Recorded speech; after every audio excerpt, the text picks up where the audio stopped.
Polo Akuntansi masih bersama saya, Sejarah Indonesia, bidang studinya. Judul pada hari ini adalah bentuk-bentuk strategi organisasi pergerakan. Apa itu bentuk? Apa itu bentuk? Wujud ya, wujud rupa yang nyata, yang ada. Ada yang ada rasa, tapi bentuknya beda gitu ya kan.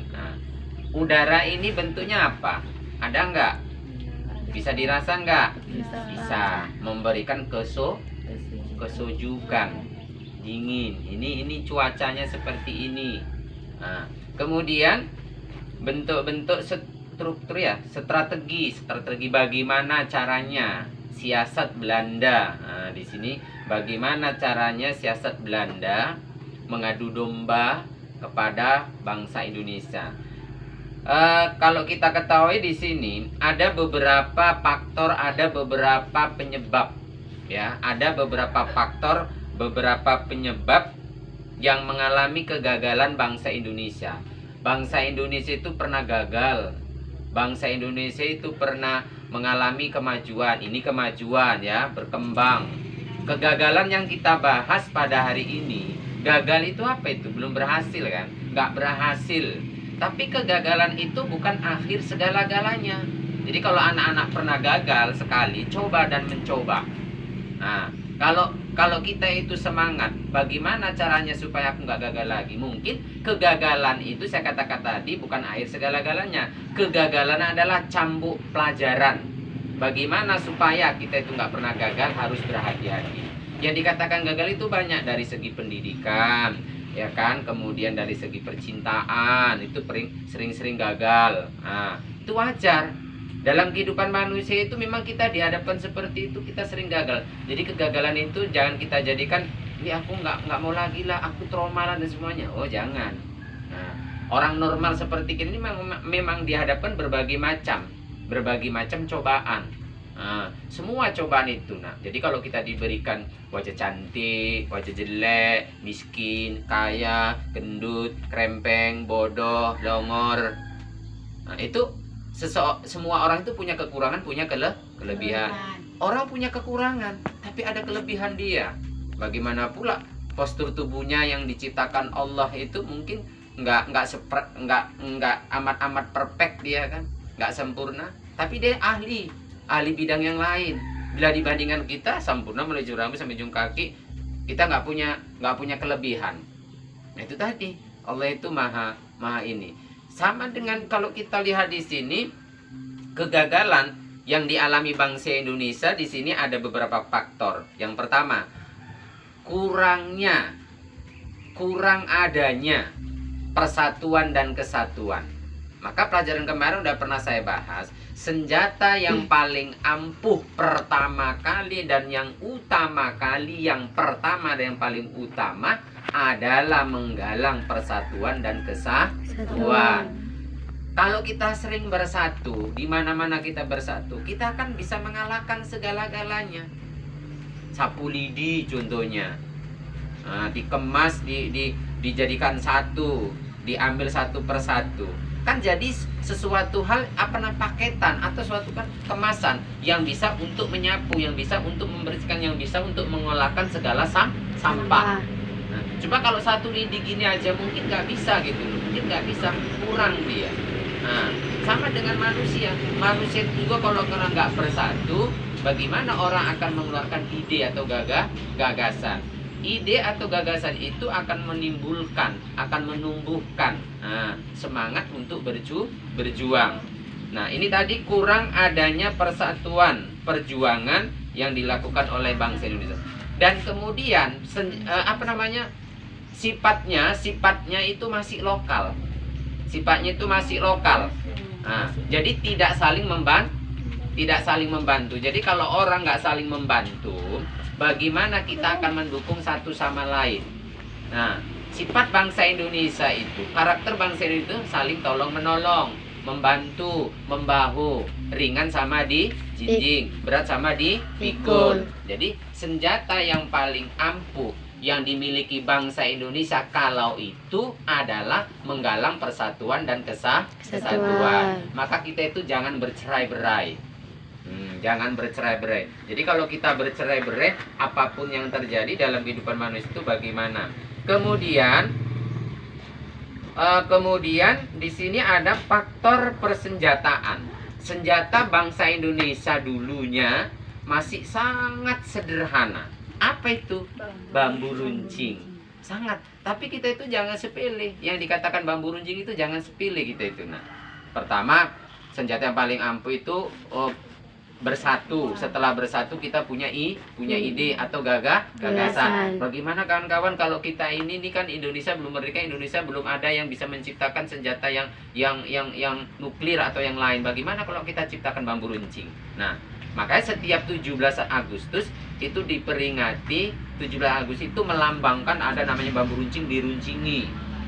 Dicat dengan warna sesuai dengan bendera merah putih. Nah, ini dikatakan bagaimana ya kok Indonesia itu bisa merdeka? Hanya persatuan, kemudian bambu runcing, itulah hebatnya. Tapi memang persatuan dan kesatuan yang harus kita galang terlebih dahulu. Nah, jangan bercerai-berai, jangan sitik-sitikian atau yang lainnya lagi, itu tidak boleh. Kemudian faktor persenjataan yang sangat sederhana. Sederhana itu makna sederhana itu bisa diartikan orang, kadang-kadang kita itu ini loh dilecehkan orang. Sangat sederhana. Kesederhanaan itu ya, kesederhanaan itu nilainya itu gimana ya, nilainya tinggi sebenarnya. Cuma orang memandang orang sederhana itu dengan mata sebelah mata. Sepele. Sederhana kok. Di balik kesederhanaan seseorang itu menyimpan, atau di balik kelembutan, katanya, di balik kelembutan seseorang itu menyimpan 1000 kekuatan. Nah, kuat bukan berarti kalau kita lihat itu gimana ya, menghadapi segala cobaan, menghadapi segala tantangan atau rintangan. Itu senjata. Kemudian politik, divide et impera. Politik itu suatu cara. Di sini kan tadi strategi. Bagaimana politik divide et impera itu? Politik divide et impera itu berpecah belah artinya. Berpecah belah. Sifat mengadu domba. Apa itu mengadu domba? Melaga. Nah, jadi anak-anak kalaupun ada kawan salah paham, ya kan, salah pendapat, kita itu jangan saling mengadu domba. Kau laga-laga gitu, itu tak boleh. Di dalam jangankan di dalam bangsa ini, agama pun tidak memperbolehkan sifat mengadu domba, memanas-manasi. Nah, itu tak boleh. Sifat mengadu domba akhirnya akan berpecah belah, atau disebut divide et impera. Divide et impera artinya berpecah belah. Jadi jangan sekali-kali kita itu saling memojokkan satu sama lain. Meskipun seseorang itu punya masalah kecil, meskipun seseorang itu punya masalah besar, setiap masalah itu pasti ada jalan keluarnya. Bagaimana caranya? Nah, Indonesia. Jadi Indonesia itu kayak mana? Musyawarah, ajas mufakat, demokrasi. Makanya di dalam demokrasi Pancasila. Jadi kalau kita itu punya sesuatu hal, yuk kita terbuka musyawarah, mengambil suatu mufakat, mengambil suara terbulat atau iya. Contohnya kalau kita melaksanakan pesta demokrasi Pancasila, ya kan? 5 tahun sekali pemilihan umum yang udah berlalu. Nah, jadi kalau pemilihan umum itu kan kita lihat suara mencari suara yang terbanyak, suara yang terbaik, itulah yang akan mewakili rakyat menjadi pemimpin. Kita memberikan kepercayaan. Jadi kalau kita ini suka berpecah belah, divide et impera, ya, kapan kita menjadi bangsa yang utuh? Kapan kita menjadi bangsa yang bersatu? Pernah diikrarkan kemarin juga, udah saya sampaikan meskipun bulan depan. Nah, di situ ada yang namanya ikrar sumpah pemuda. Kami putra dan putri Indonesia mengaku berbangsa satu bangsa Indonesia. Iya. Yang terakhir mengaku menjunjung tinggi bahasa Indonesia sebagai bahasa sebagai bahasa persatuan. persatuan. Kita kan memakai bahasa persatuan kan? Bahasa Nasional. nasional. Hebat bangsa Indonesia. Jadi udah bersumpah kita itu nak, tanah air Indonesia ya bersatu, kita teguh kan begitu ya kan? Teguh itu apa itu nak? Teguh bukan Maria Teguh ya. Teguh, apa itu teguh? Apa itu teguh? Ada nama si Togu. Ada kan? Ada. Apa itu Togu? Teguh kalilah kau jangan katanya. Teguh kau ya kuat. Iya, kuat. Jadi orang yang kuat, bangsa Indonesia kuat enggak? Kuat. Berapa abad bangsa Indonesia ditantang dengan dijajah oleh bangsa-bangsa yang lain? Kuat dia kan? 3,5 abad. Tahu. 350 Tahu. berbagai macam. Ditindas. Ada apa namanya? Kerja rodi, tanam paksa, romusa. Itu dilakukan bangsa lain terhadap kita. Cuman adanya kita bersatu akan kalah lana. Jadi anak-anak jangan takut kalau kita bersatu akan kalah. Jangan takut. Jadi di mana saja, suku apa kita, agama apa kita, kan kita masih bangsa Indonesia. Jangan membeda-bedakan supaya kita kuat bagaimana gitu. Jangan beda-bedakan. Kita mau perang, jangan ikut kau ya kan suku-suku Jawa kau suku Batak. Kak boleh, kita kan sama bangsa Indonesia, satu ikatan kan. Nah, jadi kalau udah satu kebangsaan, ya ayo gitu bersatu. Jangan kita itu berpecah belah. Politik DPD impera, artinya berpecah belah, sifat mengadu domba. Jadi kalau ada orang di sini, kan kamu ini sifat mengadu domba itu hendak bercerai berai itu nak. Jangan nak, kita tak punya kawan nanti nak. Jangan si tiki-tikian, dikit aja. Gara-gara katanya. Cowok direbutkan, tak si cakapan. Ya kalau saya sih lebih milih persahabatan daripada cowok atau cewek ya kan. Pilih. Tiada percintaan yang paling indah katanya selain ikatan tali persahabatan. Karena sahabat nggak ada kata mantan. Yang ada itu pacar, suami dan istri. Mana ada? Di mantan sahabatku nggak ada. Di mantan pacarku dulu baru ada. Mantan cowokku, mantan cewekku ada ya kan. Oke, pelajaran pada hari ini sampai di sini. Ada yang kurang paham, hidupkan aja itunya biar nanya anak-anak ini. Coba. Ada yang kurang paham pelajaran pada hari ini nak? Ya, ada yang kurang paham? Tadi di rumah hujan? Enggak, Pak. Enggak. Tadi ke Pulau Jantan dulu tadi aku jemput Mbak. Ada yang mau bertanya? Ada yang mau bertanya? Belum pernah ada bertanya selama belajar di sini. Ada yang mau bertanya? Udah paham nak? Semua udah paham? Hah? Udah paham nak? Udah nak?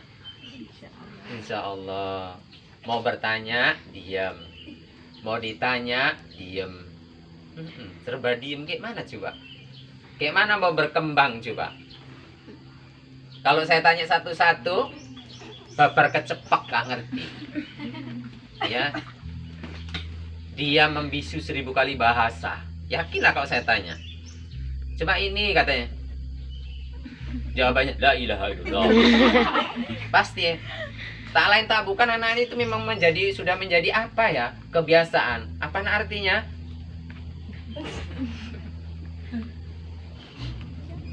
Ada yang mau bertanya anak coba? Mana yang belum paham? Kan di sini tadi ada beberapa faktor, beberapa penyebab. Kalau ada angkanya di sini 1, 2 dan 3 kan. Kenapa pakai bahasa? Kira-kira di antara yang 3 ini ada nggak yang belum kau pahami? Ada nggak yang belum kau pahami nah? Ada? Udah paham nak?